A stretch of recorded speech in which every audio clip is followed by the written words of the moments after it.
इनको समय महफूज करें को और ये जो है अपनी बात शुरू करें। Colonial hydraulics, river closer and floods, ये हमारे इस पूरे इस प्रोग्राम का। उसके बाद जो उसके सब हेडिंग्स हैं, research interest, river ecology and basin restoration, climate adaptation and energy transition, identity politics. इसके अलावा इनका जो research paper recolonising the Indus basin water system, politics of northern areas, policy linkages of food insecurity in Pakistan और counter narrative of irrigation. इसका हमारा काम ही ये जो काउंटर नैरेटिव है उसको सामने लेके आना, उसके ऊपर बात करना। Counter narrative of irrigation management, the case of floods in Pakistan and article in newspaper.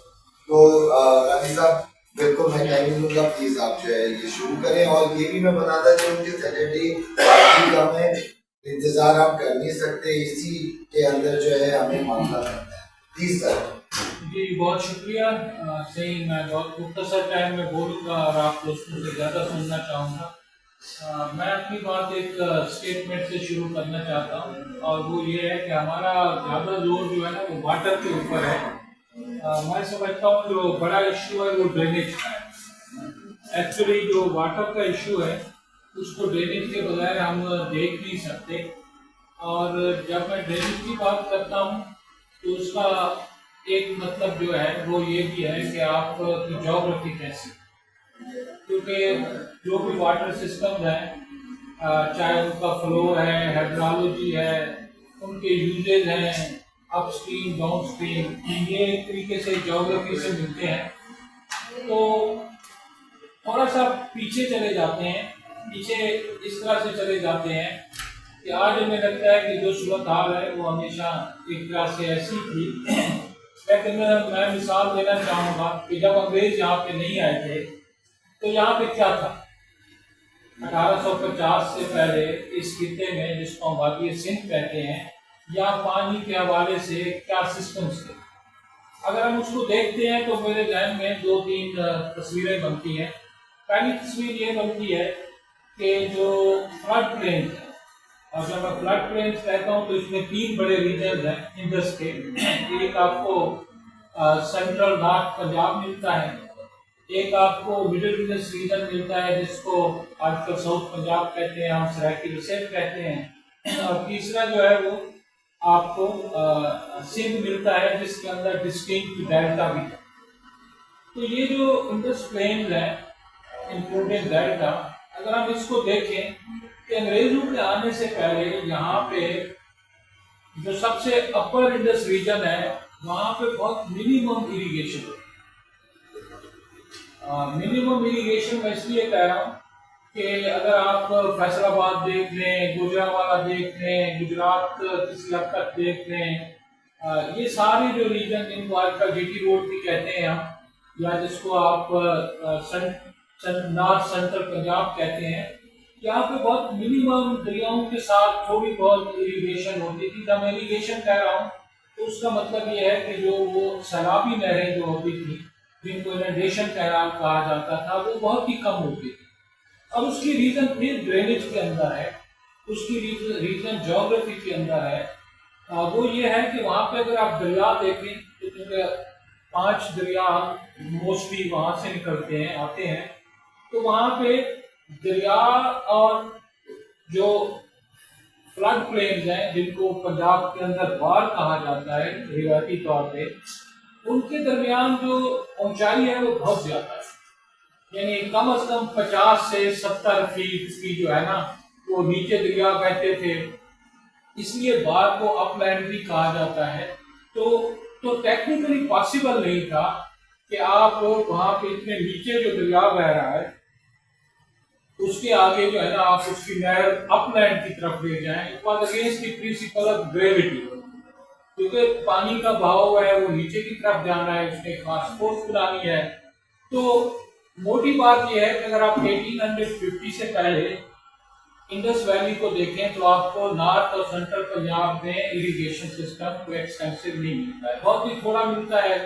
ज्यादातर वहाँ पे पेस्टोरल सोसाइटी थी, लाइफ स्टाइल था, लोग एक जगह से दूसरी जगह चले जाते थे। तो आज ये जो आप हम जाते हैं जीटी रोड, पंजाब, फैसलाबाद, लाहौर, तो ये जो लश ग्रीन फील्ड है, ये नया लैंडस्केप है।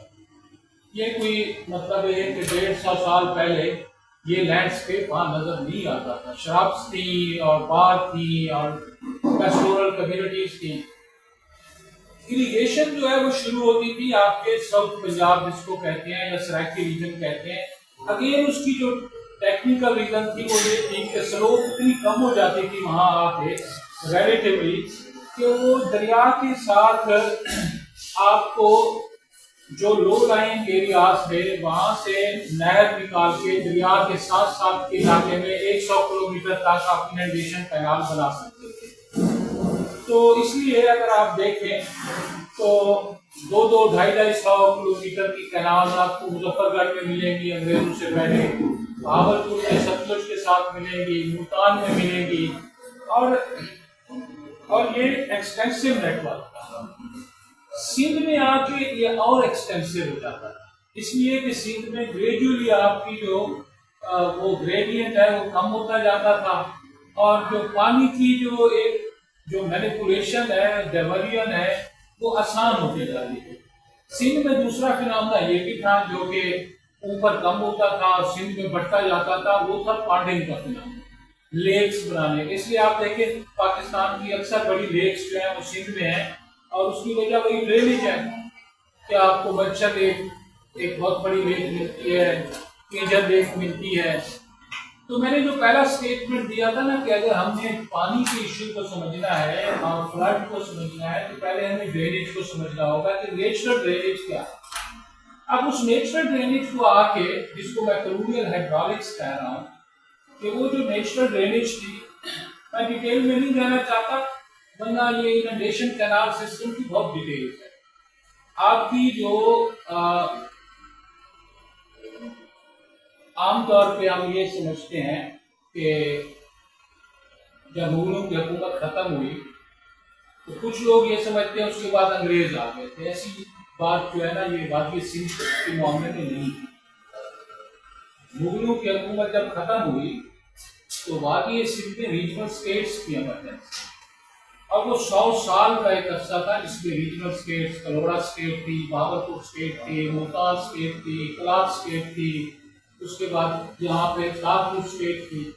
तो इन स्टेट्स ने एक extensive irrigation inundation canal system बनाया था। इसका ये जो मैं इनंडेशन कैनाल और प्री कलोनियल इरिगेशन सिस्टम की बात कर रहा हूँ उसका पॉलिटिकल सिस्टम्स के साथ ताल्लुक था, क्योंकि ये जो नई रीजनल स्टेट्स थी इनको रेवेन्यू मैक्सिमाइज करना था, अपनी फौजें रखनी थी, रेवेन्यू बनाना था और फिर ज्यादा तो उसके लिए कम्युनिटी की मोबिलाइजेशन ये पूरा सिस्टम था। अगर उसको मैं डिटेल में जाऊं तो ये अब भावलपुर एक बहुत ही अजीब सा केस है, उसका बड़ा हिस्सा डेजर्ट है, लेकिन अगर आप देखें तो कभी वहाँ रीजनल स्टेट नहीं रही। So it was purely the construction of extensive canal system जिसकी वजह से भावलपुर स्टेट बनी और 1958 तक रही। उसकी वजह यह है कि भावलपुर को 3 दरिया जो है उनका फ्रंट लगता है, चनाब का, सतलुज का और इंडस का। तो वहाँ के जो रीजनल रूलर्स थे स्टेट के, उन्होंने वहाँ से हर तरफ से नहरें निकाली लो लाइंग एरिया से और उससे उनका जो एग्रीकल्चर प्रोडक्शन है वो बड़ी, उससे स्टेट मेकिंग पॉसिबल। तो इसकी डिटेल्स में जाए बगैर मैं दोबारा आता हूँ कि जो इरिगेशन या वाटर का इशू है वो ड्रेनेज का इशू है। तो प्री कलोनियल पीरियड में जो ड्रेनेज थी वो फेवरेबल थी जितना नीचे आते जाते और जितना ऊपर चले जाते थे आपकी जो है इरिगेशन के लिए फेवरेबल नहीं थी आपकी नेचर। अंग्रेज जब आए और वो अपनी एक खास तरह की साइंस और टेक्नोलॉजी लेके आए तो उन्होंने ये देखा जिसको वो हाइड्रोलिक्स कहते थे और उसमें उनका ये फख्र था कि हम मैथमेटिक्स और फिजिक्स और इस तरह के नॉलेज सिस्टम के साथ हम ये कंट्रोल कर सकते हैं वाटर और रिवर्स को। और उन्होंने जो पहले जो इंट्रोड्यूस कराया वो गैराजेस की टेक्नोलॉजी इंट्रोड्यूस कराया। गैराजेस का एक दूसरा नाम हेडवर्क्स भी है। हेडवर्क्स उसको इसलिए कहते हैं कि वो जो उनका फंक्शन है वो ये है कि दरिया के आगे बिल्कुल आप एक गेट लगा दें, पानी की सतह ऊंची करें और इतनी ऊंची करें कि वो फिर साथ के लेफ्ट और राइट को पानी की लहरें जो है ना निकाली जा सके। तो बिराजेस की टेक्नोलॉजी ने first time it made possible कि जो सेंट्रल और नॉर्थ पंजाब के जो इलाके हैं वो उनको इरिगेट किया जा सके। इससे पहले इस तरह की जो टेक्नोलॉजी थी वो पॉसिबल नहीं थी और नेचुरल ड्रेनेज में वो वैसे ही पॉसिबल नहीं था।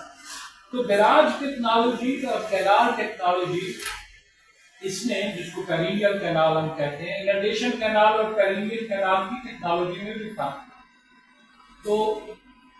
तो बिराज ने बेसिकली अपलैंड्स को जो 50 से 70 फीट अपलैंड्स थी सेंट्रल और नॉर्थ पंजाब की, उनकी इरिगेशन और वो भी पेरिनियल इरिगेशन पॉसिबल बनाई। तो एक अंदाजे के मुताबिक जब ब्रिटिश ने 1850 में पंजाब का कंट्रोल लिया तो 30 लाख के करीब वहां पे बुनियादी तौर पे इरिगेटेड कमांड एरिया था और वो भी ज्यादातर आपको मुल्तान और उसके नीचे के इलाकों में मिलता था, ऊपर कम था। लेकिन 1885 से लेके 1930-35 तक 1,40,00,000 एकड़ रकबा जो है वो कमांड एरिया बन गया। तो 30 लाख से 1,40,00,000 एकड़ रकबा कमांड एरिया बनाने का मतलब ये है कि आपने अपस्ट्रीम में मैसिव वाटर विथड्रॉल किए, बिराजेस बनाए। इसलिए चनाब, झेलम, रावी ये सारे वो दरिया हैं जहाँ सबसे पहले जो है वो बिराजेस बनाए गए। अब 1,40,00,000 एकड़ रकबे को जब आप कमांड एरिया बना रहे हैं बिराजेस के साथ, तो उसका एक लाजमी नतीजा निकलना ये है कि जब आप अपस्ट्रीम वाटर विथड्रॉल कर रहे हैं तो नीचे का जो हिस्टोरिकल सिस्टम था जिसको इनंडेशन कैनाल हम कहते थे, और या जो पांडिंग थी, पांडिंग के भी बड़े अहम फंक्शंस थे। मिसाल के तौर पर पांडिंग का ये था कि अगर फ्लड आया है और एक बड़ी झील बन गई है लोकल एरिया में, तो वहाँ तो वो पर्शियन व्हील के साथ, जिसको जलाल भी कहते हैं, वहां से वो एक तरह से उनका रिजर्वायर बन जाते थे। अगले 6 महीनों के लिए एक इलाके में बांध बन गया है नेचुरल फ्लड के साथ, तो वो बेसिकली रिजर्वायर होते थे जहां से आप आगे कैनाल वाटर, इरिगेशन वाटर लेके जाते थे। तो उसका नतीजा ये निकला कि जब आपने 1,40,00,000 एकड़ अराजी पंजाब के अंडर इरिगेशन लाई, तो नीचे के जो इनंडेशन कैनाल सिस्टम था जो कि फ्लड के ऊपर बेस करता था, वो एक हिसाब से कंप्लीटली फेल होना शुरू हो गया ऐसा। क्योंकि ये भी इंक्रीमेंटल था कि जितना ऊपर से आप वाटर विथड्रॉल कर रहे हैं, कैनाल एरिया बढ़ा रहे हैं, तो नीचे का जो फ्लड बेस्ड इरिगेशन सिस्टम है वो फेल होता जा रहा था। तो दूसरे लफ्जों में आप ये कह सकते हैं कि जो मॉडर्न कम्युनिकल हाइड्रोलिक्स थी उसने बेनिफिट्स की रीडिस्ट्रीब्यूशन कर, यानी नेचुरल वे से ड्रेनेज बेस्ड जो डिस्ट्रीब्यूशन ऑफ बेनिफिट्स थे जो साउथ को फायदा देते थे वो नॉर्थ की तरफ चले गए। ये बेसिकली उस कम्युनिकल हाइड्रोलिक्स या रिवर इंजीनियरिंग का एक बहुत बड़ा पॉलिटिकल इम्पैक्ट था जो कि पहली दफा हुआ हिस्ट्री में, जो इससे पहले नहीं था, कि आपने पूरे रिवर सिस्टम की जो बेनिफिट्स हैं, वाटर सिस्टम के जो बेनिफिट्स हैं, उनकी रीडिस्ट्रीब्यूशन कर दी। और उसका जो पहले उसमें जो साउथ के जो एरिया थे, जब मैं साउथ कह रहा हूँ तो अगेन मैं मिडिल इंडस वैली को इंक्लूड करके नीचे डेल्टा तक का इलाका शामिल कर रहा हूँ।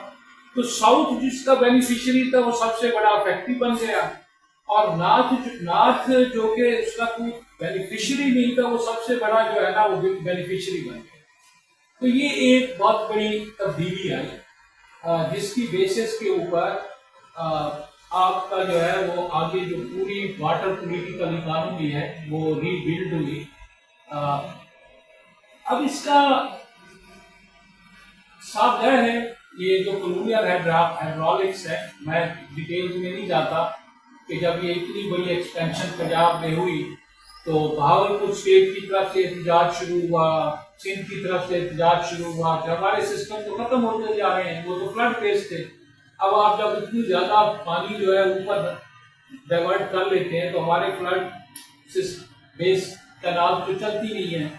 तो फिर ब्रिटिश कॉलोनियल स्टेट को वाटर डिस्प्यूट के अंदर एंगेज होना पड़ा, जो कि आप सब जानते हैं कि बुनियादी तौर पे इरिगेशन कमीशन बनाए गए ब्रिटिश कॉलोनियल गवर्नमेंट के अंदर, एडमिनिस्ट्रेशन के अंदर। सिंध के केस को बॉम्बे ने प्लीड करना शुरू किया, पंजाब ने एक एग्रेसिव पॉस्चरिंग अडॉप्ट कर ली।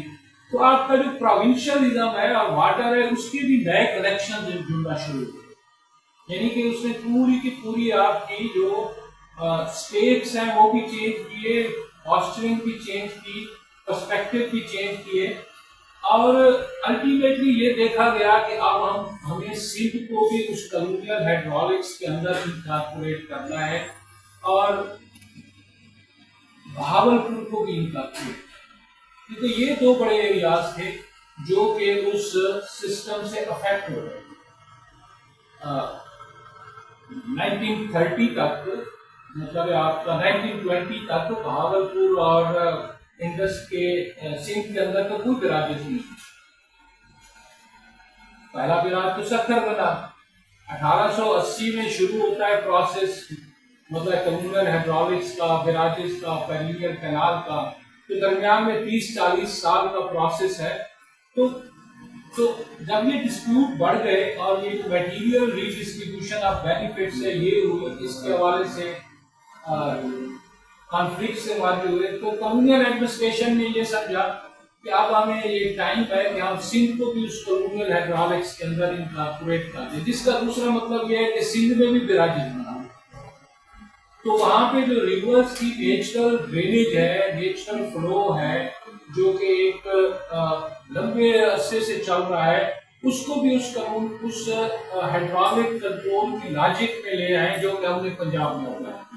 इस तरह से बहावलपुर में उन्होंने 1920 में ये सतलुज वैली प्रोजेक्ट शुरू किया, जो कि बुनियादी तौर पे जिसका मकसद ये था कि सतलुज के पानी को आप पंजाब और बहावलपुर के लिए इस्तेमाल करें, और उसके लिए 4 बिराजेस जो है वो उन्होंने 1920 में प्रपोज किए, जिसमें आपका मतलब फिरोजपुर जो पाकिस्तान की सरहद के साथ है, वहाँ का जो मुतनाज़ा जो पार्टीशन के टाइम पे बिराज बना, जिसपे पाकिस्तान इंडिया का झगड़ा चलता रहा, वो बिराज था। फिर उसके नीचे आपका सुलेमान की बिराज था, फिर उसके नीचे इस्लाम बिराज था, सबसे नीचे पानीगंज बिराज, जिसका जिक्र अभी आप अखबार में सुनते रहे होंगे। वहाँ बहुत बड़ी फ्लडिंग सिचुएशन थी।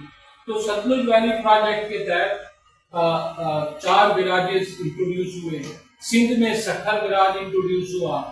तो कॉलोनियल हाइड्रोलिक्स जिसकी बेसिस ये थी कि रिवर्स को एक कम मशीन के तौर पे डील करें, तो उसके नट्स एंड बोल्ट्स होते हैं, उसको कंट्रोल करना है, और उस कंट्रोल के जरिए उसकी जो भी मेजरेबल बेनिफिट्स हैं वो हम एक पूरे सिस्टम को बना के वो हम उसको डिस्ट्रीब्यूट करेंगे।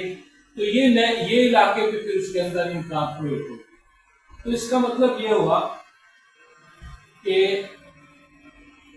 बुनियादी तौर पे उस कॉलोनियल हाइड्रोलिक्स की एक्सपेंशन जो है वो लेट कॉलोनियल पीरियड में हुई, जो अर्ली कॉलोनियल पीरियड में पंजाब से शुरू हुई थी। अब इसका ताल्लुक जो है वो रिवर क्लोजर से था। रिवर क्लोजर एक टर्म है जो कि वहां पे इस्तेमाल होती है। सादा लफ्जों में कहें तो रिवर क्लोजर का ये मतलब है जब किसी दरिया का पानी डेल्टा में जाना बंद कर देता है मोस्ट ऑफ टाइम, तो उसको कहते हैं रिवर क्लोजर। क्योंकि अगर वो अपने डेल्टा में पानी नहीं जा रहा है तो वो रिवर क्लोजर बन जाता है। या दूसरे टेक्निकल सेंस में कहें तो रिवर्स के पानी का इस्तेमाल उसकी जो रिन्यूएबल कैपेसिटी है, यानी अगर आप 140 मिलियन एकड़ फीट का आपका रिवर सिस्टम है जो रिन्यूएबल बेसिस पे पानी हर साल आता है, वेरिएबल उसके साथ, तो उससे जितना या उससे ज्यादा आप पानी इस्तेमाल करने लगते हैं, तो उसका लाजमी नतीजा ये है कि डेल्टा में पानी नहीं जाता है। और ये जो रिवर सिस्टम के जो अपने और इकोलॉजिकल फंक्शन होते हैं, पॉन्डिंग होती है, उसके अंदर फॉरेस्ट बनते हैं, उसके अंदर जो है उसकी जो, और फिर हम एक और चीज जो भूल रहे हैं वो ये है कि पानी से ज्यादा मट्टी आए, क्योंकि हम तो ये देखते हैं ना कि पानी कितना आ रहा है, उसका हिसाब किताब करते हैं। उसके अंदर जो मट्टी आ रही होती है उसका बहुत इंपॉर्टेंट रोल होता है, जिसको सेडिमेंटेशन हम कहते हैं। और उसकी इम्पोर्टेंस तो इतनी है कि आज भी आपको ये जो साल्ट रेंज के अंदर उसके बिल्कुल नीचे आपके साल्ट रेंज के अगर आप देखें तो एक टाइम पे तो यहाँ समंदर था, तो वो समंदर जो है आप जहाँ कराची में बैठे हैं यहाँ तक कैसे पहुंचा है? It was sedimentation. चाहे उसमें 400 साल लगे, 300 साल लगे, लेकिन ये कि एक टाइम के अंदर समंदर आपके बिल्कुल साल्ट रेंज के नीचे तो था। उसके तो जियोलॉजिकल सबूत हैं, आपको वहाँ का पत्थर, वहाँ के ऊपर जो झींगे, वो जो शेल्स हैं, बाकी चीजें हैं, वो तो जियोलॉजी बता देती है। तो इसका मतलब ये है कि यही सेडिमेंट था जिसने इतना धकेला है दरिया को कि यहाँ पे पहुंच गया है। टाइम स्केल जियोलॉजी का जो भी हो अपना, लेकिन it was not water, it was sedimentation, silt, जिसने ये प्रोसेस किया है। तो जब आप रिवर इरोजन करते हैं तो उसका मतलब ये है कि आप एक्चुअली पानी को तो कंट्रोल कर रहे हैं, but now you are going to control the sediment. वो हम भूल जाते हैं। अब होता ये है कि जब आप पानी को कंट्रोल करने के लिए आपको रिवर ट्रेनिंग करनी पड़ती है। जो मॉडर्न हाइड्रोलिक्स है उसका एक लाजमी नतीजा है रिवर ट्रेनिंग। रिवर ट्रेनिंग का मतलब है आप ये एम्बैंकमेंट्स बनाएं, बांध बनाएं, और 10 किलोमीटर विड्थ में बहने वाले रिवर को 3, 2.5, 2 किलोमीटर में आप उसके अंदर चलाएं। तो लाजमी नतीजा है कि वो जो सेडिमेंट्स हैं, पहले जो एक बड़े विड्थ पे सेटल होते थे, अब वो छोटे से रिवर चैनल के अंदर बैठ रहे हैं। और खास तौर पे जब वो गिराज के अंदर जाते हैं तो उसके गिराज में उसकी ऑब्स्ट्रक्शन आती है, तो वो और ज्यादा गिराज के अपस्ट्रीम में कमोलेट होते हैं। इसलिए अगर आप जाएं और किसी गिराज एरिया में खड़े होकर देखें, किसी भी गिराज एरिया में, आपको उसके अपस्ट्रीम एक बड़ा आईलैंड नजर आएगा हमेशा। जिनाब गिराज चले जाएं, आप पैनब गिराज चले जाएं, आप नौसा गिराज चले जाएं, इसलिए कि जब वो पानी की रफ्तार कम होती है गिराज की वजह से, तो मिट्टी वहाँ बहुत बहती है। हमारे अपने नौसा गिराज यहाँ से मेरा ताल्लुक है कम से कम 12 से 14 किलोमीटर का आईलैंड जो है ना, ये गिराज बनने के बाद बना है। तो सेडिमेंट्स की बात हो रही थी कि हम जब रिवर ड्रेनिंग करते हैं, उसके चैनल को छोटा करते हैं, तो उसका मतलब ये है कि उसका बेड जो है वो राइज होता जाता है। जब वो बेड राइज होता जाता है तो फिर आपका फ्लडिंग प्रॉब्लम शुरू होता है। देखें, जो प्री कॉलोनियल सिस्टम था उसमें फ्लड्स दे वर ब्लेसिंग। लोग दुआएं मांगते थे, गीत गाते थे कि किसी तरह से फ्लड आए, इसलिए कि फ्लड के ऊपर ही उनका इरिगेशन सिस्टम बेस करता था ना। फ्लड का ना आना उनके लिए एक मसला था। अब आप हमारी कॉलोनियल हाइड्रोलिक्स चाहती है कि एक खास तरह से स्मॉल और मीडियम फ्लड तो आते रहे, बड़े फ्लड ना। और ये जो आपका ये जो हाइड्रोलिक सिस्टम है, ये फ्लड को इसलिए भी डील नहीं कर सकता कि फ्लड इवेंट के दौरान आपकी जो भी नहरें होती हैं उनको बंद करना पड़ता है। जो पुराना इनंडेशन कैनाल सिस्टम था उसके अंदर तो 30-30 क्यूसेक की एक कैनाल इधर चल रही है, 25,000 क्यूसेक इधर चल रही है, तो आपका पानी जो है वो डिस्ट्रीब्यूट हो रहा है। दूसरा ये कि जो लो लाइंग एरिया थे उसका बेड होता था बड़ा, तो वहां पे वो झीलों में पानी, आपके बहुत से रिजर्वायर पॉइंट्स थे, वहां पे पानी जो है इकट्ठा हो जाता था। और नतीजा ये होता था कि जो फ्लड था वो आज वाला फ्लड नहीं था, वो डिफरेंट था। हमारी इमेजिनेशन हम नहीं कर रहे कि जो पहले के टाइम पे फ्लड होते थे उनके बेनिफिट्स की और थे, डायनामिक्स की और थी। अब जो एक कंट्रोल्ड किस्म का एक हमने ट्रेंड रिवर्स बनाए हुए हैं, उसमें फ्लड इवेंट कुछ और प्राप्त होता है। आजकल के सारे फ्लड इवेंट्स को वैसे इम्बैंकमेंट फ्लड कहा जाता है। इसलिए कि आप जब रिवर को इम्बैंकमेंट्स के अंदर लेके जा रहे हैं और 6000 किलोमीटर का इम्बैंकमेंट्स इंडस रिवर सिस्टम के ऊपर बना हुआ है, मतलब आपका ऊपर से लेके नीचे तक 6000 किलोमीटर आपने छोटे बड़े जो है ना वो इम्बैंकमेंट्स बनाए हुए हैं। आपने उसको कंटेनर में रखना है, एक आपका जो आर्टिफिशियल कंटेनर है। तो नतीजा उसका ये है कि जब भी टूटता है तो पीछे पानी की एक बहुत बड़ी झील होती है और सेकंड में टूटता है और फिर आपके आगे आबादी को पता ही नहीं होता है। तो पहले जो फ्लड आते थे उसकी स्लो जेंटल सर्ज होती थी, ऐसा ऐसा आते थे, लोगों को उसके पैटर्न्स का पता होता था। अब मैं 2010 के फ्लड की बात करूं, कौसा बैराज जो है वो टूटा तो सेकंड्स के अंदर लाखों क्यूसेक पानी पीछे जमा हुआ था। उसने ऐसे गश किया कि आगे की आबादी को पता ही नहीं चला, ऐसे मतलब आधे घंटे में पानी कहाँ का कहाँ पहुंच गया। तो इसको इम्बैंकमेंट फ्लड कहते हैं। ये वो फ्लड नहीं है, ये इम्बैंकमेंट फ्लड है, they are very very destructive. इसलिए अगर आप देखें तो पाकिस्तान के अंदर उनकी इंटेंसिटी बढ़ती जा रही है, क्योंकि जब आपका इंफ्रास्ट्रक्चर जो है आपका रिवर के बेड चैनल ऊपर होते जा रहे हैं, आपके बैराजेस 40-50 साल के बाद डेकेडेंट हो गए हैं, एज्ड हो गए हैं, स्ट्रक्चर उनके वो नहीं रहे, जी जी, और सिल्टिंग है और आपके इम्बैंकमेंट्स कमजोर होते जा रहे हैं। वर्ल्ड बैंक की एक स्टडी है वाटर इकोनॉमी रनिंग ड्राई, तो मैं फॉन्ट तो नहीं हूँ वर्ल्ड बैंक का, लेकिन उनके जो स्टैटिस्टिक्स होती हैं somehow they can give us idea। तो वो कहते हैं कि पाकिस्तान का जो टोटल वाटर इंफ्रास्ट्रक्चर है वो 60 से 70 billion dollar US billion dollar उसकी वैल्यू बनती है एसेट्स में। और ये जब मैं वाटर इंफ्रास्ट्रक्चर की बात कर रहा हूँ तो उसमें barrages, dams, canals, drains, distribution system, water courses, ये सारे शामिल हैं।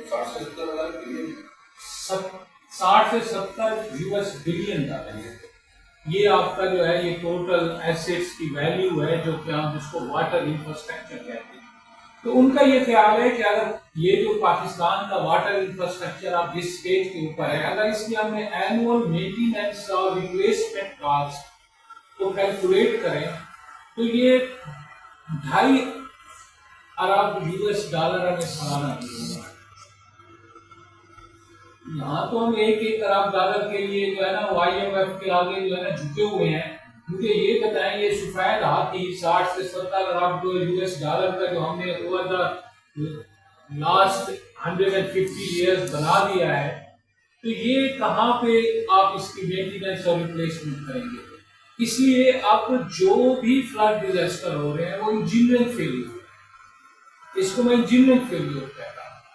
आप देखें, आपके 2010 में आपको गुज्जू बैराज तोड़ना पड़ा था, टूटा था या तोड़ना पड़ा था, जो भी है, ये फेल्योर थी, इंजीनियरिंग फेल्योर थी ना। आपने चाहे खुद तोड़ा, इसका मतलब आपका पानी नहीं जा सकता था, खुद टूट गया तब भी ये इंजीनियरिंग फेल्योर थी। 2010 में तौसा बैराज टूटा, पूरा मुजफ्फरगढ़ जो है वो उसके अंदर डूब गया। 6 अरब डॉलर का तो उन्होंने नुकसान सिर्फ जो है ना तौसा बैराज टूटने का लगाया था, क्योंकि उसमें पार्को भी थी, आपकी एयर रिफाइनरीज भी थी आपका। तो आप तो बुनियादी तौर पे ये आपका जो डेकेडेंट वाटर इंफ्रास्ट्रक्चर है, जिसकी अब हमारे पास कैपेसिटी नहीं है रिप्लेसमेंट और मेंटेनेंस करने की, तो नतीजतन ये है कि उसकी फेल्योर के चांसेस बढ़ते जा रहे हैं और हर फ्लड इवेंट के ऊपर आपको लगता है ये दोबारा फेल हो रहे हैं। अभी आप अगर रीसेंट फ्लड को देखें तो ये जो रीसेंट फ्लड्स थे, इसके अंदर क्या हुआ है, इसके अंदर जो फ्लड 4 से 5 दिन में एक इलाके से गुजर जाता है वो 25 दिन खड़ा। ये कोई ऐसी बात तो नहीं है जो कि ये तो सारा मतलब पब्लिक मीडिया में आ रहा था। 25 दिन क्यों खड़ा था? इसलिए खड़ा रहा, जिस चीज को कोई नहीं इस चीज को देख रहा, मेरा ये ख्याल है कि वो इसलिए खड़ा रहा कि उस बैराज की पिछले 4 से 5 साल में, जिसको पंजनद बैराज कहते हैं, जिसके ऊपर ये सारा पानी 20 से 25 दिन खड़ा रहा, उसकी रीमॉडलिंग की गई। उसकी रीमॉडलिंग एशियन डेवलपमेंट बैंक ने की। Hundreds of billions of dollars के लोन के साथ की थी। और उस रीमॉडलिंग का फोकस ये था कि ये जो बैराज है इसको खतरा हो सकता है, इसकी स्ट्रक्चरल स्टेबिलिटी बढ़ाएं। लेकिन वो स्ट्रक्चरल स्टेबिलिटी के लिए जो मेजर्स लिए गए, मैं उसकी डिटेल में नहीं जाता, लेकिन वो मेजर्स ऐसे थे जो कि फ्लड के लिए बैरियर बनते। तो उन्होंने अज्यूम ये किया कि हम 8.5 लाख क्यूसेक इससे निकालेंगे। तो मार्च के अंदर इस बैराज की रीमॉडलिंग कंप्लीट हुई और अगस्त के अंदर ये आपका फ्लड इवेंट हुआ। और आप वही तो वजह है कि 25 दिन 20 दिन पानी जो है वहां से निकल ही नहीं रहा था। और उसकी वजह मेरा तो यही ख्याल है कि वो आपका वो इंजीनियरिंग स्ट्रक्चर हैं जो रीमॉडल किए गए थे विद द पर्पस कि उसकी स्ट्रक्चरल स्टेबिलिटी हो, लेकिन वो structural stability turn into a kind of a flood barrier. और वो ऐसा बैरियर बना कि वो, और ये जो होता है ना, पानी जब लाखों क्यूसेक के अंदर जा रहा होता है तो इसके फ्लो का ये होता है कि अगर ये आगे वाला पानी पीछे वाले पानी को खींचेगा नहीं तो उसका फ्लो जो है ना वो कम हो जाता है। दूसरे लफ्जों में ये जो पानी जा रहा होता है, जो आगे का पानी होता है वो पीछे वाले को मतलब पुल कर रहा है। ये आपकी ये जो हाइड्रोलॉजी है वो इसका प्रिंसिपल है। जब ये बड़े पानी के फ्लो चल रहे होते हैं तो वो जो बैराज है उसने वो जो पुल करने वाला फंक्शन है, मेरा ये ख्याल है कि उसको जो है वो डिस्टर्ब किया। नतीजा ये हुआ कि उसका फ्लो पैटर्न, इसलिए ये जो फ्लड था ये इसको बहुत सारे लोग कह रहे हैं it was a super slow flood. Super slow 4 दिन 5 दिन 20-25 दिन तो मतलब ये है कि कुछ तो गड़बड़ है, जिसको देखना चाहिए, जिसको कोई देखना नहीं चाह रहा है। तो चले इससे हट भी की जाए। इसी तरह का एक इवेंट आपको नौसा विराट में नजर आता है। 2010 में हम उसमें इन्वॉल्व थे, वर्ल्ड बैंक ने उसकी रिमॉडलिंग की 2006 से शुरू हुई। जून 2010 में वो रिमॉडलिंग कंप्लीट हुई और वहाँ के जो फिशर folk थे, जो आम के लोग थे, जो दरियाओं के किनारे, वो कह रहे थे कि जो आप डाउन स्ट्रीम में जो स्ट्रक्चर बना रहे हैं रिमॉडलिंग और के लिए, जो स्ट्रेंथ स्टेबलाइज करने के लिए बैराज को, ये बैरियर बनेंगे और ये फ्लड इवेंट के लिए बहुत गड़बड़ करेंगे। ये हाई फ्लड लेवल मतलब ये हो जाएगा। और नतीजा ये हुआ कि 2010 में जून में रीमॉडलिंग मुकम्मल हुई वर्ल्ड बैंक की और अगस्त में वो बैराज टूटा हुआ था। फिर क्योंकि आपका इन्वेस्टमेंट टूटना भी it is a failure of barrage, क्योंकि आपने लाखों क्यूसेक एक तरफ इकट्ठा किया हुआ है तो आपका इन्वेस्टमेंट टूटता है तो सारा पानी तो उस तरफ चला गया, उसको तो जाना चैनल में क्रिटिकल फेलियर।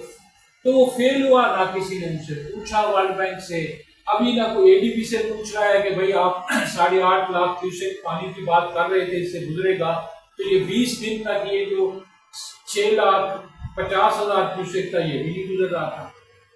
तो इसकी क्या वजह है? और उसके ऊपर लोग ऊपर से हैं। तो ये बेसिकली ये सारी हाइड्रोलिक्स यानी दूसरे लफ्जों में जो हमने पानी को कंट्रोल करने की मशीन बनाई हुई है, ये उस मशीन की फेलियर है। तो उसी को देखते हुए अगर हम बुनियादी तौर पे देखें तो मैं बस इसको कंक्लूड करना चाहूँगा कि जो 4-5 पॉइंट मैंने कहे हैं मैं दोबारा रीएम्फसाइज कर देता हूँ। एक ये कि हिस्टोरिकली अगर हम देखें तो जो नॉर्थ था, अपलैंड्स थी, वो नेचुरल फ्लड बेस्ड सिस्टम के बेनिफिशियरीज नहीं थे। कम्युनल हाइड्रोलिक्स ने रीडिस्ट्रीब्यूशन ऑफ बेनिफिट्स की, पंजाब को एक बड़ा बेनिफिशियरी बनाया, बड़ा स्टेक होल्डर बनाया। जो साउथ था उसको बुनियादी तौर पे फैक्ट्री के तौर पे वो मर्ज हुआ। फिर साउथ को उस कॉलोनियल हाइड्रोलिक्स की लॉजिक में लाया गया कि आप भी उसी तरह के सिस्टम को बना लें जो कि रिवर के नेचुरल फ्लो फ्लड के साथ हार्मोनाइज न हो, बल्कि वो उस हाइड्रोलिक्स के साथ उसके प्रिंसिपल पे चले। तो एक तो मेरा ये था। दूसरा ये था कि बुनियादी तौर के ऊपर आप की रिवर क्लोजर हो गई है और दुनिया में अफेक्टिवली इसको रिवर क्लोजर ही कहते हैं। अब न्यू कैनाल प्रोजेक्ट्स की, न्यू इरिगेशन प्रोजेक्ट्स की बातचीत जो है वो बेसिकली वो एक तरीके की बेवकूफ़ी है। अब तो चैलेंज ये है कि रिवर बेसिन को रिस्टोर कैसे पार्शली हम कर सकें, लेकिन हमारे यहाँ अगेन डिस्कोर्स वही है कि हम नए प्रोजेक्ट्स कैसे लाए जाएं, कैसे किए जाएं। अब तीसरा ये है कि आपका जो इंफ्रास्ट्रक्चर है अब वो एज्ड है, डेकेडेंट है, और ये जो रिवर की इकोलॉजी है उसके जो प्रोसेसेस हुए हैं अब ये फ्लड के डैमेजेस को बढ़ाता रहेगा, कम नहीं करेगा। हमारा सारा जोर ये होता है कि क्लाइमेट चेंज आ रही है और उससे फ्लड बढ़ेंगे। हम ये नहीं देखते कि क्लाइमेट चेंज में जो पानी आएगा उसने भी तो आखिर इंटरेक्ट करना है ना, ड्रेनेज के साथ करना है, स्ट्रक्चर्स के साथ करना है। तो अगर वो एप्रोप्रिएट नहीं है तो सिर्फ what I want to say, it is not only the factor of climate change. Climate change is a factor, लेकिन एडिशनल फैक्टर्स को आप भूल जाते हैं, और वो एडिशनल फैक्टर्स यही हैं कि आपने ड्रेनेज कैसे खत्म कर दी है, आपने हाइड्रोलिक स्ट्रक्चर्स किस तरह के बना दिए, अब उनकी हालत क्या है, और उसकी वजह से आपके जो एक्चुअल प्रैक्टिकल फ्लड डैमेजेस हैं वो कैसे बढ़ेंगे। और आखिरी ये है इंडिया ने तो इंडस वाटर ट्रीटी को एक तरीके से मुअत्तल कर दिया है। तो दिलचस्प बात है वैसे, अगर इंडस वाटर ट्रीटी की तारीख में आप जाएं तो उसका जो वर्ल्ड बैंक का प्रेसिडेंट था उस वक्त, उसने ये कहा था कि हमें ये जो डिस्प्यूट है इंडिया और पाकिस्तान का, इसको इमोशंस के साथ नहीं डील करना है, हमें मैथमेटिक्स के साथ डील करना है, मतलब जो इंजीनियरिंग मैथमेटिक्स होती है। और वो अजीब सी बात है, वो मैथमेटिक्स डिवीजन ऑफ रिवर में नजर आए जो दुनिया में कहीं नहीं है, कि आप पूरे रिवर का जो चैनल है ना वो रिवर ही डिवाइड कर लें। आप वाटर शेयरिंग करते हैं, डिवीजन नहीं करते। Water sharing is something else, division is something else. इसका नतीजा ये हुआ कि अब इंडिया के जो डैम्स हैं उनकी भी कैपेसिटी रिड्यूस हो रही है, जैसे तरबेला डैम की रिड्यूस हो रही है, सिल तक हो जाते हैं ना। तो आपने सतलुज के ऊपर हमने इंडिया को दिया, वाकरा डैम बनाया, दूसरे बनाए, अब वो सिल तक होते जा रहे हैं ना। पहले जो 8 लाख का क्यूसेक के फ्लड को जितना वो पानी स्टोर करते थे, अब वो 5 लाख क्यूसेक कम नहीं कर सकते, तो उन्हें अब छोड़ना है अनलेस के वो नए डैम्स में बनाए।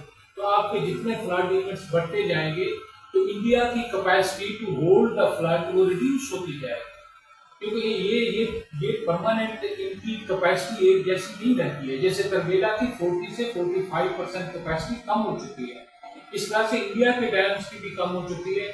तो अब आपके वो रिवर चैनल ही नहीं रहे। सतलुज भावलपुर से आगे आता है तो उसका रास्ता ही नहीं है।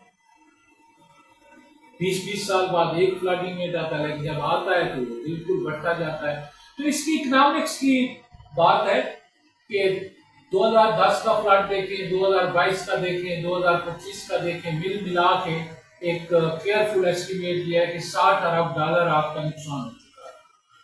आपने $60 अरब का जो है ना वो एक सफेद हाथी इंफ्रास्ट्रक्चर की सूरत में भी रखा हुआ है, और वो सफेद हाथी जो है हर साल $2.5 अरब वो भी डिमांड करता है कि उसकी रिप्लेसमेंट। तो मुझे कोई इकोनॉमिस्ट लेके आए, वो मुझे इसकी इकोनॉमिक्स समझाए कि ये पूरा पाकिस्तान का जो इरिगेशन सिस्टम है, जिसके हम कहते हैं एशिया का अजीम तरीन इरिगेशन सिस्टम, ये इरिगेशन सिस्टम जो है ये इसकी इकोनॉमिक्स क्या अब बनी है। मैं ये नहीं कहता कि 100 साल पहले क्या थी, क्योंकि ये ओवर द टाइम इसकी इकोनॉमिक्स चेंज होती रहती है।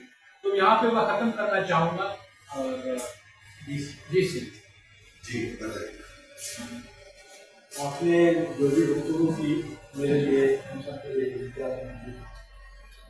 थोड़ा सा वक्त मैं शायद जाहिर कर रहा हूँ, मुझे कि पानी पर इर्तफा के इस दफ्तर में बेशुमार मरतबा रेड का पानी या फिर उससे इन सारी चीज़ों पर अपने बहुत एक्सपर्ट्स हमारे पास हैं, वाकई कर अपने सब्जेक्ट जो है।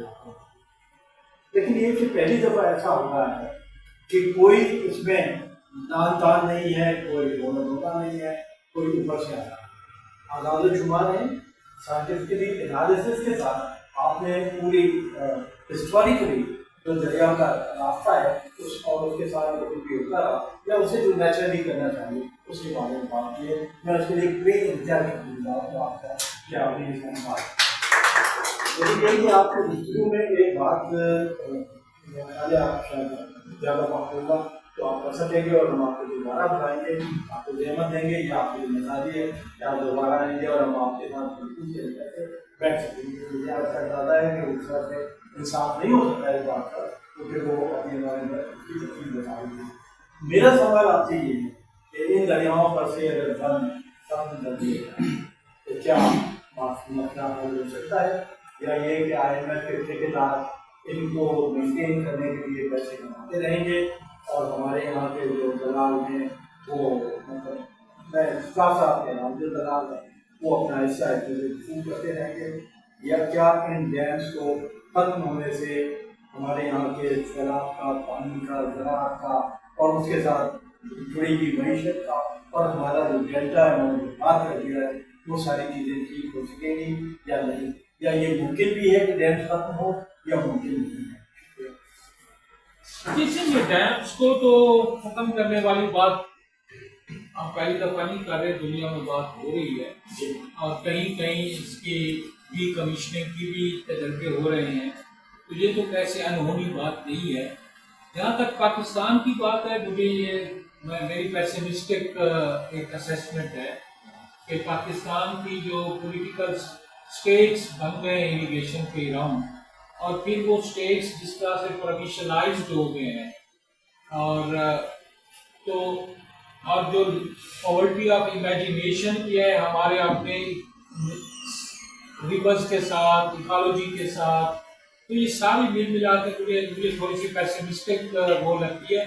लेकिन अगर आप इसको अगर आप ये कि ऑप्शन मौजूद है तो वो मौजूद है। जो पॉलिटिकल विल है और इसके अराउंड चेंजेस करने की जो एक पॉलिसी चेंज करने की जो है वो उसमें मैं पेसिमिस्टिक हूँ। जो ऑप्शन है वो क्या है वो मैं आपको बता सकता हूँ मुख्तसर मोटा मोटा। मेरे ख्याल में एक तो ये है कि इरिगेशन एरिया को पाकिस्तान में रिड्यूस कर दिया, मैं ये नहीं कहता खत्म कर दिया, एक तो रिड्यूस किया। अभी आपका पाकिस्तान का जो इंडस बेसिन है इसके लिए आप कोई भी रिसर्च जर्नल उठा लें, वो कहते हैं कि ओवर बिल्ट बेसन। ओवर बिल्ट बेसन का मतलब यही होता है इसके ऊपर बहुत बड़ा इंफ्रास्ट्रक्चर है। जब मैं इरिगेशन रिड्यूस करने की बात करता हूँ तो मेरा मतलब है कुछ इंफ्रास्ट्रक्चर जो है उसको रिड्यूस किया जाए, ग्रेजुअली किया जाए, यकदम नहीं किया जाए। बेशुमार इंटरेस्ट लोगों के वाबस्ता हो चुके हैं, लाइवलीहुड्स हैं, बड़े बड़े स्टेक होल्डर्स हैं, इकोनॉमी है, मैं ये नहीं कह रहा फौरी किया जाए। तो एक तो ये है कि कुछ रिड्यूस किया जाए, कितना है इंक्रीमेंटल हो, और इसकी जगह जितना पानी रिड्यूस किया जाए इसकी जगह हमें थोड़ी सी पॉन्डिंग जो है रिवर्स के साथ उसको एक, क्योंकि रिवर्स की रीजनरेशन जो है वो पॉन्डिंग के ऊपर भी बहुत डिपेंड करती है, तो उसको देखना चाहिए कि हम वो क्या कर सकते हैं। जहाँ जहाँ मुमकिन है हम पेरिनियल कैनाल की टेक्नोलॉजी की बजाय फ्लड कैनाल्स जहाँ इंट्रोड्यूस करा सकते हैं वहाँ करें, जहाँ जहाँ मुमकिन है। मैं ये नहीं कह रहा सारा करें, जहाँ ये मुमकिन है, जो हसनाबाद साहब कहते हैं कि ये नीचे इकोफर जो है ना आपकी डीप, इसके अंदर बहुत वाटर स्टोर्स हैं, तो जहाँ पे आप रिवर की इकोफर से पानी लेके पाइप तरीके से लेके जा सकते हैं वो भी करें। वो टोटल सोल्यूशन नहीं है, इसलिए कि उसकी कास्ट बहुत बड़ी है। उसके लिए आपको जो वाटर एक्सट्रैक्शन करनी पड़ेगी, उसके लिए जो एनर्जी चाहिए होगी वो सब्सटेंशियल है। तो जहाँ वो मुमकिन है वो करें, और साथ साथ ये है कि जहाँ पे आपका अल्टरनेटिव वाटर सिस्टम है, जैसे आप के जो दादू के अंदर गाज नदी आती है, अब उसको और बेहतर किया जा सकता है। हमारे डेरा गाली खाम में सुलेमान रेंज से फ्लड वाटर आता है, हिस्टोरिकली हम उसको यूज करते थे।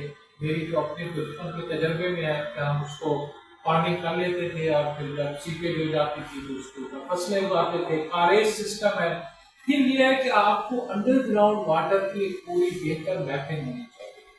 अंडरग्राउंड वाटर जो है वो ये भी दिलचस्प बात है कि पिछले 100 साल में पंजाब के अंदर अगर आप 1850 में देखें जो अंडरग्राउंड वाटर लेवल थे और आज देखें वो रेडिकली चेंज हुए हैं। तो वहाँ स्वीट वाटर काफ़ी है और रिजर्व्स भी हैं। तो जहाँ पे आप उनका इरिगेशन वाटर रिड्यूस कर रहे हैं, यदि आप ये कर सकते हैं कि उनकी कैनाल को डायरेक्ट बजाय फील्ड में जाने के वो सीपेज का फंक्शन रोल प्ले करे, तो वो ये हो सकता है कि फिर आप ये सोलर टेक्नोलॉजी आ गई है, गवर्नमेंट उसको सब इसकी एक इकोनॉमिक वायबिलिटी बनाए कि किस तरह से उसको सब्सिडाइज करके कितने अरसे के लिए कहाँ पे सेफ है कि अंडरग्राउंड वाटर एक्सट्रैक्शन करे सब जगह। So my point is that कि हमें कोई एक सिंगल ऑप्शन नहीं मिले, ये हमें हर जगह के रिसोर्सेज और वाटर सिस्टम और सिचुएशंस के हिसाब से बहुत ही डीप स्टडी करनी होगी और मल्टीपल ऑप्शंस को यूटिलाइज करना होगा। और इस सिस्टम को भी कम्प्लीटली डिसमेंटल नहीं करना, इसको रिड्यूस करने की बात मैं कर रहा हूँ। तो ये मल्टीपल ऑप्शन मिलके ये तरीका है कि आप रिवर को रिस्टोर कर सकें। लेकिन इसमें इक्वली मैं जहाँ पंजाब में देखता हूँ कि वहाँ इशू है, यहाँ पे जो आपके जो गराज बेस्ड इरिगेशन सिस्टम सिंध के अंदर बन गया है, वो भी एक हिसाब से इसको पसंद नहीं करेंगे। ये चैलेंज जो है ना वहाँ पे भी आएगा कि अगर आप उनके सिस्टम को थोड़ा सा चेंज करना चाहें तो वो कहेंगे हमें ये चेंज कबूल नहीं है। मैं कह रहा ये चाहता हूँ कि अपेरेंटली तो ये प्रोविंशियल इशू लगता है जो कि है भी सही, लेकिन साथ साथ ये ways of resource modes of resource use भी है। सिंध में भी बहुत से एरियाज हैं, खासतौर पर सिंध में जो वैसे ही यूज कर रहे हैं इरिगेशन सिस्टम जैसे पंजाब में कर रहे हैं, तो उनके भी स्केल्स होंगे। दरिया में पानी छोड़ेंगे तो आप दरिया रिस्टोर होगा ना, तो वो तो सिंध के लोगों को भी वो आप इमोशनल जितना भी कर लें कि सिंधु बहता रहेगा, सिंधु हमारी माता है, ये है वो है, लेकिन उसको पॉलिटिकल प्रैक्टिकल उसमें जब ट्रांसलेट आपको करना होगा तो आपके जो इंटरेस्ट है स्टेट्स हैं वो तो खतरे में पड़ेंगे। तो वो यहाँ पे भी अपोजिशन फिर आ सकती है, पंजाब में भी आ सकती है। तो है तो ओवरऑल मेरा मतलब पेसिमिस्टिक है। मैं पाकिस्तान की सिचुएशन जो एग्जिस्टेंशियल क्राइसिस है पाकिस्तान का, ये तो स्टेट रहती है नहीं रहती है, टेररिज्म कंट्रोल होता है, ये इतनी बड़ी इमेजिनेशन जो नेचुरल सिस्टम्स के साथ इस स्टेट की कैपेसिटी मुझे नजर नहीं आती, इस सोसाइटी में वो कंसेंसस नजर नहीं आता जो कि ये चीज कर सके। मतलब एक और आपका टेक है, ये आजकल कॉर्पोरेट फार्मिंग आ रही है, कॉर्पोरेशंस को हजारों एकड़ जो है वो जमीन दी जा रही है। अच्छा ये बात तो है कि उसमें पानी का कम से कम वो इस्तेमाल कर सकते हैं, मतलब वेस्टेज नहीं हो पाएगा। तो इस चीज के ऊपर आपका क्या टेक है? इसके ऊपर मेरा से ये टेक है कि ये जो कॉर्पोरेट फार्मिंग है, पहले भी इसकी कोशिशें हुई हैं, मुशर्रफ के दौर में आपको पता है बिल लाया गया था। कॉर्पोरेट फार्मिंग पानी की वजह से फेल नहीं होगी, कॉर्पोरेट फार्मिंग लैंड की वजह से फेल होगी। आपके पास जमीन कहाँ है जहाँ पे आप देखिए, जो भी जमीन है इतनी लो क्वालिटी जमीन है। अभी आप चौलिस्तान में कह रहे हैं, चौलिस्तान में यहाँ ये चौलिस्तान कैनाल की बात हो रही थी, ये रियाज में वहाँ पे लेके जाना चाह रहे हैं, जो कि 1930 में सतलुज वैली प्रोजेक्ट में उन्होंने कहा था ये कल्टीवेबल ही नहीं है। तो आप नेचुरल सॉइल फर्टिलिटी जो है उसके बगैर कितना आर्टिफिशियली आप क्रिएट कर लेंगे, उसकी कास्ट ऑफ प्रोडक्शन कहाँ होगी। तो मैं तो ये जो कॉर्पोरेट फार्मिंग है ये समटाइम्स चीज़ें और होती हैं और बहर और होती है। एकदम कोई खतरा नहीं है, मतलब ये पॉलिटिकली इसको कर देते हैं, वरना कुछ भी नहीं होना चाह रहा। कॉर्पोरेट फार्मिंग के लिए कहाँ करेंगे आप? बलूचिस्तान में बहुत सारी कहते हैं जमीन पड़ी हुई है, वहाँ पे पानी कहाँ आएगा? अच्छा, जहाँ पे पानी है वहाँ पे जमीन नहीं है, चौलिस्तान में कहाँ देंगे? आप ऑन ग्राउंड जाके देखें तो वो तो रेत है। रेत में आप क्या काश्त करेंगे और उसकी कॉस्ट ऑफ प्रोडक्शन, उसका प्रॉफिट। और ये भी मैं आपको बताऊं, वो जो कॉर्पोरेट फार्मिंग है, कोई कॉर्पोरेट सेक्टर उसमें इंटरेस्टेड नहीं है। ये तो जो कंपनीज हैं उनकी आर्म ट्विस्टिंग हुई है कि आप इसको लीज पे लें और ये हमें ये 50 करोड़ दे दें, ये 60 करोड़ दे दें, ये आपको 2000 एकड़ हमने आपको दे दिया। ये दे आर नॉट इंटरेस्टेड, क्योंकि सारी जो आपकी प्रोडक्टिव लैंड है वहाँ तो लोग बैठे हैं। अभी आपका 25 करोड़ का मुल्क है, तो कहाँ लैंड बची है आपको? जहाँ बची है वहाँ पानी नहीं। मुझे तो कॉर्पोरेट फार्मिंग मुशर्रफ के दौर की तरह ये भी मुझे नहीं लगता कि ये कोई प्रैक्टिकली कामयाब और सब कई चीजों के ऊपर आपका वक्त और चाहिए होगा, जैसे गरीब बनने का ये और ज्यादा मतलब ये बिल्कुल आपको जो है कुछ सवाल जी सर, एक तो आपने शुरू में जो ब्रिटिश दौर का बताया कि पंजाब में उन्होंने इरिगेशन सिस्टम दिया, सबसे खास वजह है कि पंजाब को उन्होंने प्रायोरिटी दी, उनकी कंट्रोल वहाँ पे ज्यादा था, क्या वजह थी? से उसकी 2-3 वजूहत थी। एक तो वहाँ पे रिवर्स छोटे थे, उनको कंट्रोल करना था। इंडस को कंट्रोल करना जो है ना, उनके पास उस वक्त ये टेक्नोलॉजी नहीं थी कि इतने बड़े रिवर को कंट्रोल करें। दूसरी बात ये थी कि वहाँ पे जिसको वो वेस्ट लैंड कहते थे, क्योंकि आप अगर आज देखते हैं ना तो ये वही की हिस्ट्री की बात है। आज के हिसाब से आपकी सबसे बड़ा डेमोग्राफिक इंटेंसिटी जो है वो आपको जीटी रोड पे नजर आता है। लेकिन उस वक्त ये एरिया छोटे छोटे टाउन होते थे, समुद्री टाइप फैसलाबाद में या कुछ और थे। बाकी ये अंग्रेज इसको वेस्ट लैंड कहता है। तो उनका ये ख्याल था ये सारी लैंड भी अवेलेबल है, आबादी भी कम है, रिवर भी छोटे हैं। और तीसरा उनका ये था कि वो इसको जोड़ के देख रहे थे अपनी पंजाब के एक तरीके से ब्रिटिश एम्पायर की बैकबोन बनता जा रहा था और मिलिट्री रिक्रूटमेंट के एरियाज भी थे, तो वो ईस्ट पंजाब की आबादी को इधर भी ट्रांसफर करना चाह रहे थे। तो वो उसको सिंगल तो वो नहीं आना था, उन्हें साझा अपने करीब नमसाई इलाके में आना था। तो बहुत सारे इंटरेस्ट थे ब्रिटिश के, जिस वजह से उन्होंने कुछ टेक्निकल चीजें थी, कुछ पॉलिटिकल इंटरेस्ट थे, कुछ नेचुरल फैक्टर्स थे जिसकी बुनियाद पे उन्होंने उनका तय किया। जी सॉरी, मैं एक तो सवाल है, एक तो जो बात की जाती है कि पानी जब निकल जाता है रन ऑफ की सूरत में समुद्र में चला जाता है, ज़ाया होता है, स्टोरेज की बात होती है, तो ये डैम कितनी यूटिलिटी खोल चुके हैं? क्योंकि हम पिछले दिनों आपसे कह रहे हैं कि 500-600 डैम्स यूरोप और अमेरिका में तोड़े हैं लगाना लोगों ने, तो लेकिन उसकी यूटिलिटी जो रिजर्वायर की या पानी बचाने की थी वो उसकी उस एस्पेक्ट से नहीं उसको देखा जा रहा कि पानी बचा के जो सारा रन ऑफ हो जाता है स्टोरेज का तो मैं तो उसी के हवाले से सारी बात करता रहा हूँ कि वो एक सवाल और स्टोरेज की हमें जरूरत नहीं है। जी करीब सर, सॉरी मैं एक बात थोड़ी देर को अभी मैंने कहा पानी वेस्ट हो जाता है, जो रिवर का पानी इसको रोकना चाहिए, तो ये भी एक बहुत बड़ा वो है कि पानी ज़ाया नहीं होगा। समंदर में जाता है वो भी नेचुरल प्रोसेस है, अगर रोकेंगे आप और समंदर में नहीं जाएगा तो समंदर का पानी ऊपर आ रहा होगा। सी वाटर को मैंग्रोव्स आप जो है डैम बनाए, जो हमारे चीफ जस्टिस साहब ने कहा था कि डैम बनाए, पानी ज़्यादा जाता है उसको पानी को रोकना चाहिए, लेकिन वो रोक के तो और आप सिस्टम पूरा कितना रोकेंगे? आपका जो टोटल डेटा है वो ये बताता है कि आप के 10 महीने तो किलो कोटी पानी जाता ही नहीं है। तो आप तो आपका जो विंटर फ्लो है वो तो जीरो ही रहते हैं। समर में 2 महीने होते हैं जहाँ फ्लड आता है तो एक्सेस वाटर आ जाता है, तो और कितना रोकेंगे? मतलब और कहाँ कैसे रोकेंगे? उसकी तो कोई लॉजिक नहीं है। ये सारी पॉलिटिकल रेटरिक है जो कि चलता है। पंजाब और सिंध का शुरू हो जाता है तो ये बातें आना शुरू हो जाती हैं।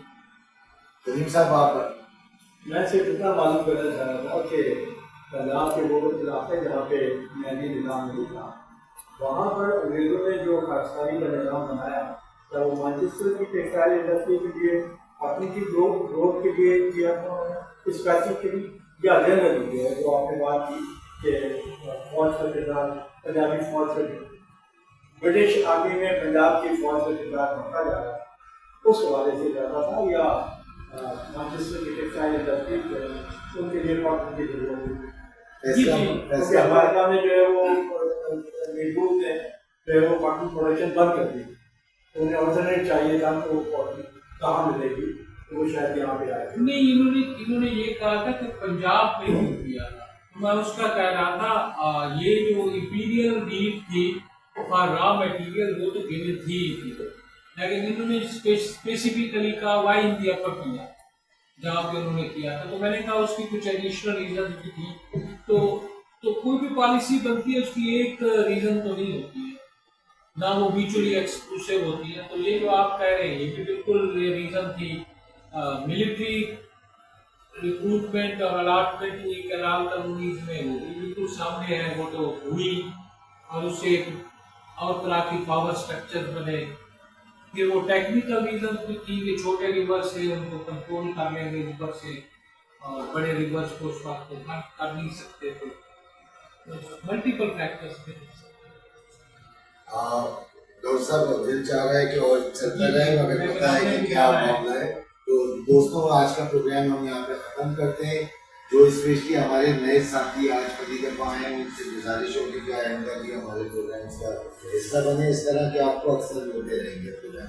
आपका बहुत शुक्रिया डॉक्टर साहब, और आपसे दोबारा आपको आना होगा। मेहनत कशी इस दुनिया से जब अपना हिस्सा मांगेंगे, एक बाग नहीं एक खेत नहीं हम सारी दुनिया मांगेंगे, एक बाग नहीं एक खेत नहीं हम सारी दुनिया मांगेंगे।